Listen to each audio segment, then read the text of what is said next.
Magandang araw, welcome po sa aking channel, Lubnoy TV.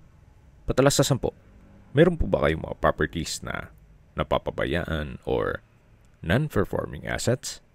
Plan nyo ibenta, pero wala kayong oras pagbenta nito. Kung ito'y pagkakatiwala nyo po sa amin, tawag lang po kayo sa aking numero, usap po tayo, gawan ko po ng video for free.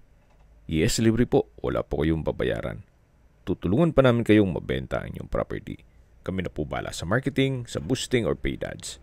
Even sa tripping, hindi na po kayo mapapagod sa pag-entertain ng mga buyers. Kami na po bala sa lahat. Tawag lang po kayo. Nandito po tayo ngayon sa Silang Cavite kung saan meron po tayong bagong video presentation. Isang residential farm property na meron pong 9 na fish pond at 3 kubo. Yan po yung tinutukoy ko. Sa ngayon, wala siyang laman. May tubig at kuryente na rin po dito. Then may mga solar lamps. At sa dulo po nitong property ay meron pong access sa creek o sapa na pwede pong gawing source of water. Lahat pong fish pond ay maayos po ang pagka-waterproofing nitong flooring niya at konkreto po lahat. Kaya kung sakali po hanap nyo isang income generating na property at especially kung meron po kayong idea dito sa fish pond business, yan po, tungay nyo po, naka-set up na. So, hindi na kayo gagastos na ganun kalaki. Sabi ni owner, medyo malaki din ang nagastos niya dito sa pag-set up po nito. So, mula po dito sa mga concrete fish pond, matatanaw na natin yung mga kubo. Yan naman po'y livable naman. So, yan po yung isa sa 3 kubo. Sa likod po nito ay may solar lamp. Check po natin. Dito po sa isang kubo ay meron din pong maliit na sala. At meron din pong kwarto ito.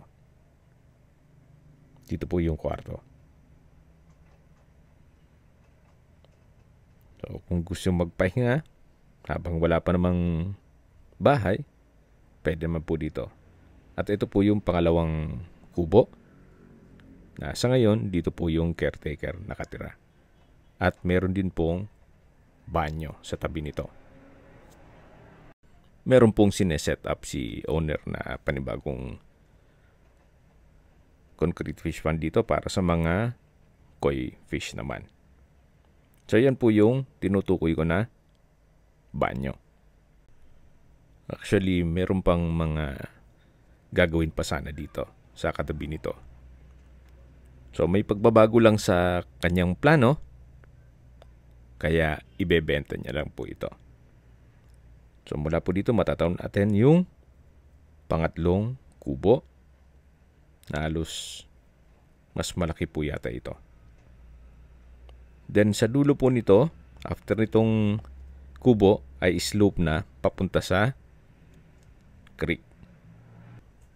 So ito naman po ay pwedeng gawing hangout area. Meron pong center table sa gitna. Then may mga upuan sa palibot nito. Maayos pa naman po ang bubong na nipa.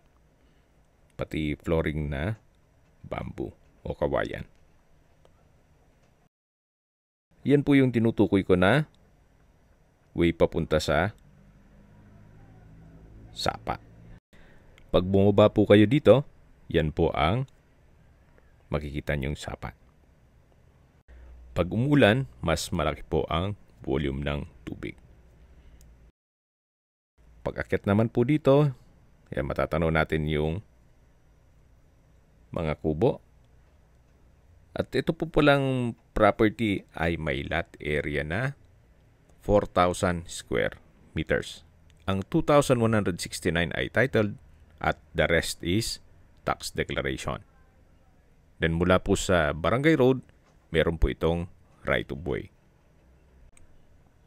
Yan po, tunghayin nyo po, napaganda ng lupain at possible pang maging income generating pag pinagpatuloy nyo ang fish pond business. Maganda rin po itong gawin yung bahay bakasyunan, gawa ng napakatahimik lang lugar, sariwa ang hangin, at malamig po ang klima.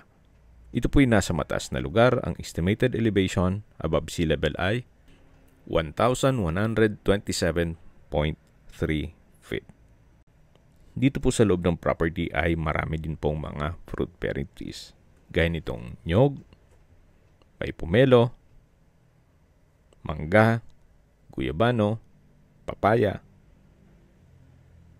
at marami pa pong iba. Okay, sa distance, location at travel time portion na po tayo. Mula po sa main barangay road, ang distance is 1.9 kilometers at ang travel time is 5 minutes. At mula naman po sa national road o highway, ang distance is 4.3 kilometers at ang travel time is 13 minutes. Nandun na rin po ang Premier Plaza na kung saan nandun din po ang Robinsons Supermarket, Mang Inasal, McDonald's, Pure Gold, KFC, Chowking, Starbucks, at iba pang restaurants. At mula naman po sa public market ng Silang at sa bayan mismo, ang distance is 5.4 kilometers at ang travel time is 16 minutes. Nandun din po ang mga business establishments at Estrella Hospital. Yan po yung lagi kong binabanggit sa inyo na dapat nyo i-consider sa paghanap ng property, yung meron pong malapit na hospital. Hindi ko na po sinasabing sakitin kayo. Yan naman po for emergency purpose lang naman. Nakaligtaan ko po, meron din po palang langka. At mula naman po sa Manila o sa airport, ang distance is 63 kilometers at ang travel time is 1 hour and 23 minutes. Okay, sa presyo na po tayo. Binebenta po ito ni owner sa halagang 7,000 pesos per square meter. Kung may mga katanungan po kayo, tawag lang po kayo sa aking numero. At sa mga kababayan naman natin na sa ibang bansa, meron po akong Telegram. Sa mga iPhone user naman, may iMessage. Meron din pong Imo, Skype, Viber at WhatsApp. Same number lang po, 0917-316-3399. Sa mga nagtatanong naman po ng aming Facebook, meron po aming Facebook page na Nov9TV at Facebook Real Video. Meron din pong TikTok at Instagram. May ibang YouTube channel po kami na the Nov9TV channel, Nov9TV Listings, Nov9TV On The Spot, Nov9TV Updates, at meron po kaming bagong YouTube channel na Nov9TV House Rentals. Diyan naman po, i-feature ko yung mga for rent na properties. Kaya kung meron po kayong mga paupahan, itawag nyo lang po sa akin para magawan natin ng video presentation for free. Sana po naibigyan nyo ang video presentation. Paki-like and subscribe na lang po sa aking channel para ma-update din po kayo sa aking future listings. Kung sakali po hanap nyo yung mas malaking sukat ng lupa, meron din po kami ibang listings na pwede nyong pagpilian.